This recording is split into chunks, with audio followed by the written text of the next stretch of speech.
Alright, so let's take a look at creating an icon. And in this example here, we're going to create kind of a little Windows XP monitor icon, but the techniques that you'll learn in this one are virtually the same as you're creating icons for use for your web pages or on the computer. Now, I'm also going to put this file available for download, so you can download it and you can kind of dissect it. And here's why, because I don't necessarily think I don't know if I can classify this as an advanced tutorial, but there's a lot of steps to it, and I'm going to move kind of quick through them because it's a lot of repetition, and you'll find out it's a lot of the same thing. So I'm going to put it available for download so you can actually look at it. You can use the same colors, the same gradients, and you don't have to worry about trying to write all of it down now. Okay, so that said, let's go ahead and get started. And let's hide both of these layers, and let's just start from the bottom here. And the first thing that we want to do, and before I get going here, I'm actually going to credit a gentleman over at sitepoint.com. His name's Corey Halfley, and this is where I kind of got the idea for it. I read it in a tutorial. It looked like a good, like it would make a good video, because it's. I thought there were some elements in it that could use a good visual representation in a video. So anyway, I just want to give credit where credit's due. Now, let's go ahead and start off with the rectangle shape tool. And I'm going to start. I'm going to create kind of a light gray shape here, and it doesn't really matter what color. I just want to create a rectangle, a square shape, and this is going to be for the monitor. Now, by default, as I'm creating these shapes, you can see up here in the style, it's picked up a style, so I'm going to change the style back to none. Now, I'm going to go and I'm going to create a rounded rectangle. I'm going to draw it right on top of the original one, and you can use your spacebar key if you need to move it around at all. I'm going to create a rounded rectangle, and notice it's on top, so I'm going to drag it below. I'm also going to double click it and fill it with a little bit of a darker color. The next thing I want to do here is kind of make the shapes, kind of add a little bit of perspective to the shapes. So let's click on the top one, and let's go press Control on the PC, Command on the Mac, and the letter T. And then we're going to add a little perspective here. So hold down your Control or your Command key. Let's move this one down, move this one in a little bit, and we'll move this one up a little bit and this one up here a little bit. So this can really vary for whatever you're trying to do. You just want to add some perspective to it, so it doesn't have to be perfect. And we'll go ahead and, I'm the forever tweaker, so I'm always tweaking it, but we'll have to leave it at that one.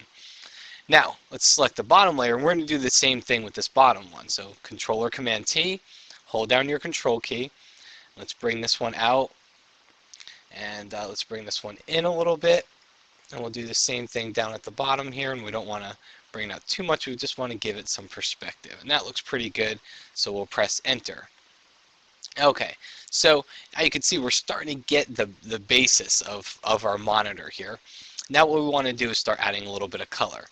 So let's go to this top layer and go and double click in the empty area of the layer. We're going to add a layer style here.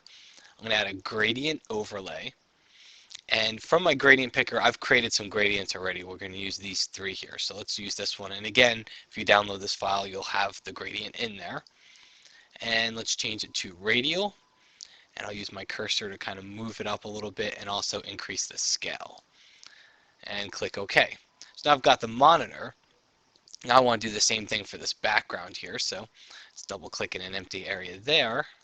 Add a gradient overlay, and I'm going to use this darker gradient. If you look at it, it's kind of a gray color to a purple color. And then what we'll do here is just change the angle. What I want is the gray color up here and the purple color down here. So just maneuver the angle around until it looks like you're getting that effect. And you can also adjust the scale setting here too, and that looks pretty good. So we'll click OK. So now we've got that part of our monitor. Now what we want to do is add a couple of highlights in here. So what I'm going to do is Control or Command click on the background of the monitor, and then I'm also going to Control click, but I'm going to hold down my Alt or my Option key, and I'm going to click on this top one, and watch what that does. See, it just puts a selection around everything else but that inside of that monitor. So that's what we're looking for here. And now what we're going to do is contract this selection. So I'm going to go to Select, Modify, Contract, and let's try 3 pixels, see what that looks like, and that looks pretty good. And now I've just got that inside selected, so we'll create a new layer, And now I'm going to change my foreground color to white, change my background color to a purple color. And again, these gradients are in the file that I have available for you to download. And the only thing I want to do here, let's zoom in, is let's switch over to quick mask mode. Okay, and I'm going to grab my brush tool. I'm going to paint away these bottom areas. All I want to do is fill this top side right here. So then we'll go back into this mode, and all I'm going to do here is just drag that gradient. Remember, I created a new layer for it, so I'm just going to drag it.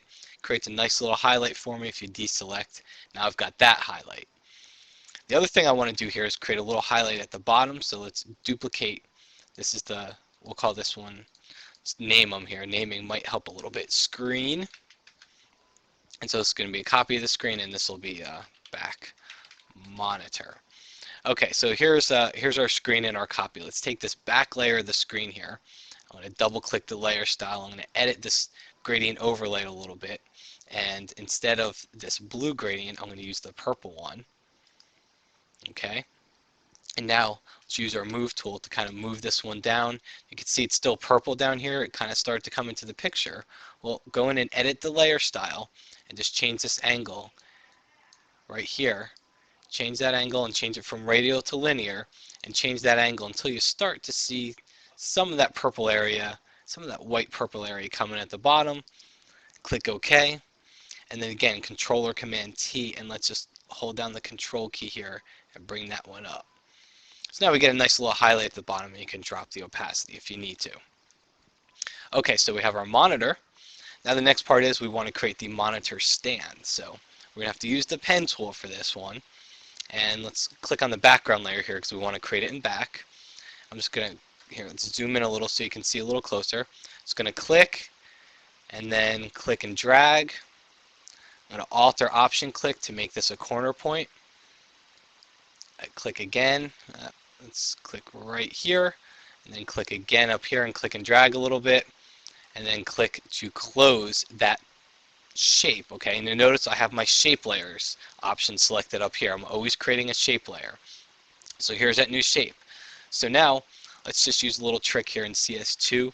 We'll Alt or Option click and drag that layer style down, and you see now it duplicated that gradient layer style onto here.